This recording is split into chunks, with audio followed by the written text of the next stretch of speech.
Nonton video ini kalau nggak mau salah ngelaporin aset di laporan keuangan kalian. Halo guys, hari ini kita masih ngebahas tentang aset di akuntansi. Di video sebelumnya, kita udah bahas tentang definisi aset, pengakuan aset, dan sedikit tambahan tentang pengukuran aset. Hari ini kita bakal bahas tentang pengukuran aset lebih detail, penilaian aset, dan penyajiannya kayak gimana. Sebelum saya bahas, saya mau review sedikit tentang bedanya pengukuran dan penilaian yang mau saya bahas di fakultatif. Istilah pengukuran dan penilaian seringkali dianggap sama di akuntansi. Alasannya udah saya jelasin di video sebelumnya. Tapi, supaya kalian bisa lebih ngerti, saya mau coba bedain antara pengukuran dan penilaian ini di fakultatif. Waktu saya bahas pengukuran, ini maksudnya gimana nentuin jumlah rupiah waktu kita dapetin aset ini. Sementara, waktu bahas penilaian, ini maksudnya adalah gimana nentuin jumlah rupiah waktu kita nyajin aset di laporan keuangan kita. Nah, langsung aja kita bahas ya. Gimana cara ngukur aset ini sih? Terakhir saya udah jelasin, waktu kita mau dapetin aset, kadang muncul beberapa kegiatan. Dan masing-masing kegiatan kadang punya cost sendiri-sendiri. Saya kasih contoh kemarin kalau kita bikin gedung. Kegiatannya ada banyak guys, mulai dari ngurus izin-izinnya, kegiatan ngebangunnya, belum kalau ada pajak dan pengeluaran lain. Masing-masing kegiatan ini ada cost-nya sendiri-sendiri. Nah, sampai tahapan mana nih yang boleh kita akuin sebagai cost gedung kita? Buat yang udah pernah belajar fixed asset di fakultatif, pasti kalian udah tahu batasannya adalah sampai aset ini siap buat digunain. Jadi, waktu kalian bikin gedung, semua cost yang muncul sampai gedung ini siap buat digunain bakal kita jadiin cost aset kita. Kenapa batasannya sampai siap buat digunain? Gini, buat ngertiin ini, kalian kudu ngerti aliran cost di aset dan biaya. Di kenyataan, kelihatannya pas ngejurnal, kita bisa milih apakah suatu transaksi mau kita akuin sebagai aset atau biaya. Tapi secara konsep, sebenarnya nggak ada transaksi yang langsung jadi biaya guys. Sumber daya yang perusahaan kuasain bakal jadi aset dulu. Baru nanti cost yang udah expired, kita masukin jadi biaya, dan sisanya yang belum expired bakal tetap jadi cost aset. Cuman, kalau proses ini berlangsung sangat singkat, proses mulai dari masuk ke aset, terus dari aset jadi biaya bisa dianggap terjadi di saat yang bersamaan. Saya kasih contoh simpel deh. Misalnya perusahaan beliin pulsa buat paket data atau internet bulanan. Saya yakin hampir semua akuntan bakal nyatet transaksi ini sebagai biaya. Alasannya simpel, karena dianggap angus tiap bulan. Dan bulan depan kudu ngeluarin duit buat beli pulsa lagi. Tapi kalau kalian lebih jeli, sebenarnya aliran cost-nya adalah jadi aset dulu baru jadi biaya. Ini bisa kelihatan kalau misalnya kita bikin laporan keuangannya harian. Kalau kita beli di awal bulan misalnya, terus baru lewat sehari, cost yang udah expired kan baru 1 hari. Sisanya masih bisa kita nikmatin manfaatnya sampai akhir bulan. Sisa manfaat ini bisa kita akuin sebagai aset sebenarnya. Cuman untuk alasan kepraktisan, apalagi kalau bikin laporan keuangannya bulanan, ya langsung jadi biaya aja. Toh angus juga nanti tiap bulan. Ini kenapa biasa langsung dicatat sebagai biaya. Biaya-biaya lain juga sama guys, secara konsep jadi aset dulu sebenarnya. Baru yang expired nanti jadi biaya. Nah, kalau kita lihat definisi aset, salah satu cirinya adalah harus masih punya benefit di masa datang. Dengan kata lain, cost aset adalah cost yang belum expired atau belum digunain. Kalau udah expired kan dianggap nggak ada lagi benefitnya di masa datang. Ini kenapa batasan waktu ngukur cost aset adalah sampai aset ini siap untuk digunain. Begitu udah digunain secara aliran cost, ini udah harus jadi biaya karena udah expired cost-nya. Next, kalau udah tahu batasan ngukur cost yang jadi aset ini sampai mana, sekarang seberapa besar angkanya guys? Kalau ada nilai uangnya, ini gampang. Kita bisa pakai nilai uangnya. Tapi dalam beberapa kasus, kita nggak tahu berapa nilai uangnya. Misalnya, aset yang didapat dari barter, hadiah, atau dalam bentuk lain yang nggak ada nilai uangnya. Nah, di kasus kayak gini, mau nggak mau kita harus cari alternatif lain. Kita harus cari angka yang setara nilai uangnya, atau bahasa kerennya, cari cash equivalent-nya, atau nilai implisit dari aset tersebut. Pakai harga pasar saat itu misalnya. Kenapa harus dicari nilai setara kasnya kak? Kenapa kalau kayak hadiah nggak ditulis 0 aja gitu? Balik lagi ke karakteristik kualitatif informasi yang pernah kita belajar guys. Informasi yang kita kasih lewat laporan keuangan harus bisa digunain buat ambil keputusan. Makanya harus relevan dan reliable. Kalau kita dapat aset, meskipun itu berupa hadiah, aset ini harus kita lihat bukan dari mana asalnya, tapi apakah aset ini bisa ngasih benefit nggak di masa depan.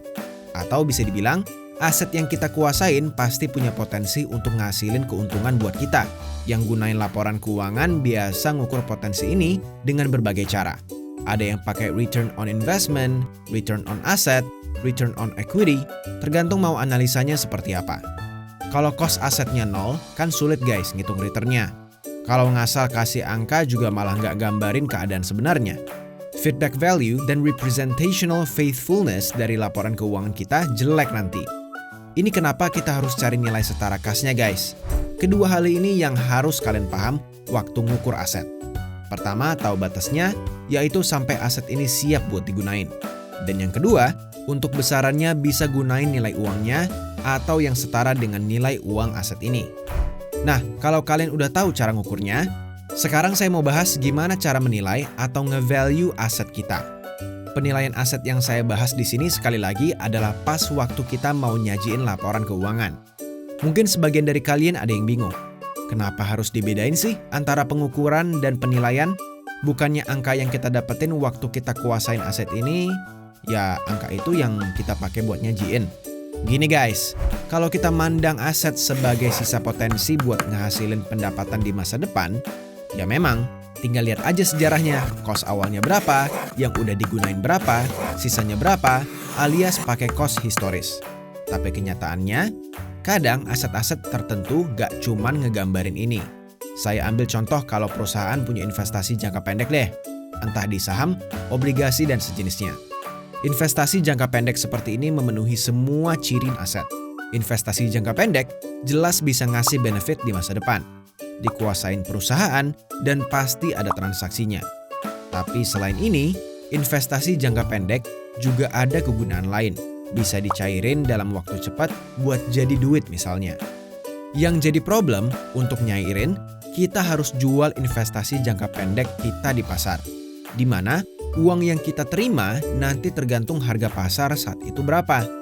Nah, kalau kita laporin pakai cost historis atau pakai cost waktu dapetin investasi jangka pendek ini, gimana jadinya kalau pas neraca kita buat ternyata harga pasarnya udah berbeda jauh? Cost aset kita di neraca jadi kurang ngegambarin kondisi saat itu seandainya investasi jangka pendek ini mau dijadiin duit. Atas pertimbangan yang kayak ginilah kenapa cost aset waktu kita sajiin laporan bisa jadi nggak pakai cost yang sama waktu kita dapetin aset ini. Waktu kita nyajin aset di laporan kita harus ingat tujuan laporan yang kita buat ini untuk apa. Tujuan utama dari laporan keuangan kita adalah ngasih informasi, supaya yang baca nanti, mau itu investor atau kreditor, bisa punya bayangan tentang perusahaan kita. Akuntan harus bisa bikin laporan supaya pas mereka baca, mereka bisa lihat perusahaan kita sebesar apa, punya apa aja, potensi kedepannya gimana, dan resiko yang ada di perusahaan kita apa aja waktu laporan itu dibuat. Ini sebabnya aset di neraca harus bisa ngegambarin ini. Akuntan kudu pikirin pakai dasar penilaian kayak gimana supaya angka aset di laporan nanti bisa dipakai sesuai dengan tujuan laporan keuangan kita. Nah, tapi problemnya, akun di aset kan ada banyak. Kadang informasi yang mau disampaikan lewat akun yang satu bisa jadi nggak sama dengan akun yang lain. Misalnya, kalau ada aset berupa asuransi, informasi yang paling berguna mungkin adalah berapa sisa manfaat dari asuransi kita. Tapi, kalau ada aset berupa investasi saham misalnya, yang gunain laporan keuangan nanti mungkin lebih concern sama likuiditas saham saat laporan dibuat. Atau dengan kata lain, informasi tentang berapa nilai saham itu pas neraca dibuat bakal lebih bermanfaat buat mereka. Ini kenapa meski sama-sama merupakan aset, tapi dasar penilaian setiap akun di aset bisa beda-beda. Tergantung informasi apa yang mau kita sampaikan. Seenggaknya ada 5 dasar penilaian yang bisa kita gunain buat menilai aset kita guys. Yang pertama, yang udah kita bahas tadi, yaitu gunain cost historis. Aset seperti tanah, gedung, perlengkapan, dan persediaan secara umum. Dilaporin pakai cost historis ini. Karena dinilai informasi mengenai sisa manfaatnya jauh lebih berguna buat yang baca nanti. Yang kedua, kita bisa pakai replacement cost, atau suka juga disebut current cost atau cost saat ini. Ini adalah cost kalau aset dengan jenis yang sama mau didapetin saat ini. Dalam kasus tertentu, persediaan bisa disajiin pakai jenis cost ini. Selanjutnya adalah pakai current market value atau nilai pasar saat ini. Kalau current cost, pakai cost buat dapetin aset yang sama saat ini. Nah, kalau current market value, pakai harga jual saat ini. Contoh yang pakai cost ini adalah surat-surat berharga seperti saham dan teman-temannya. Terus, kita juga bisa pakai net realizable value. Ini adalah jumlah rupiah bersih atau duit bersih yang kita terima seandainya aset ini dijual. Dan pengeluaran-pengeluaran buat jual aset ini udah kita kurangin. Beberapa jenis piutang dan persediaan dalam kasus tertentu bisa menggunakan cost ini waktu dilaporin. Yang terakhir, kita juga bisa pakai present value atau nilai sekarang dari uang yang bakal diterima dari aset tersebut di masa depan. Buat yang belum paham tentang present value atau PV, bisa lihat video lain di Fakultif yang bahas ini. Beberapa jenis investasi tertentu bisa kita laporin pakai PV ini guys. Gak usah khawatir kalau kalian belum paham banget tentang jenis-jenis cost ini.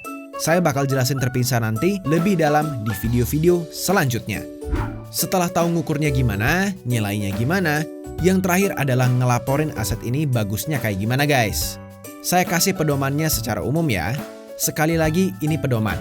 Bisa jadi standar tertentu punya pertimbangan sendiri, sehingga nggak ngikutin pedoman ini. Tapi secara umum bisa disajiin kayak gini.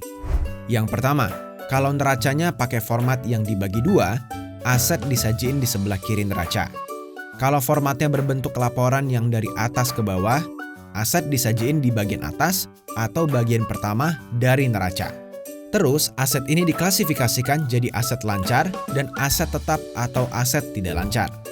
Setelah itu, setiap akun atau pos yang disajiin di aset ini, kita urutin berdasarkan likuiditasnya, atau seberapa cepat aset ini bisa jadi duit. Yang paling cepat jadi duit, kita laporin di paling pertama. Dan yang terakhir, jangan lupa ngejelasin metode atau kebijakan akuntansi apa yang kita gunain di catatan laporan keuangan. Kayak metode depresiasi yang kita pakai apa, metode penilaian persediaan kita kayak gimana, dan sebagainya. Oke guys, semoga cukup jelas pembahasan teori akuntansi tentang aset ini. Dan bisa berguna buat kalian yang masih kebingungan tentang aset di akuntansi. Di video berikutnya kita bakal lanjutin elemen laporan keuangan yang kedua, yaitu kewajiban. Buat yang suka konten seperti ini, jangan lupa di like dan subscribe channel ini, biar bisa terus ngikutin pembahasan akuntansi dan finance di Fakultif. Terus semangat belajar, pastinya tetap be simple.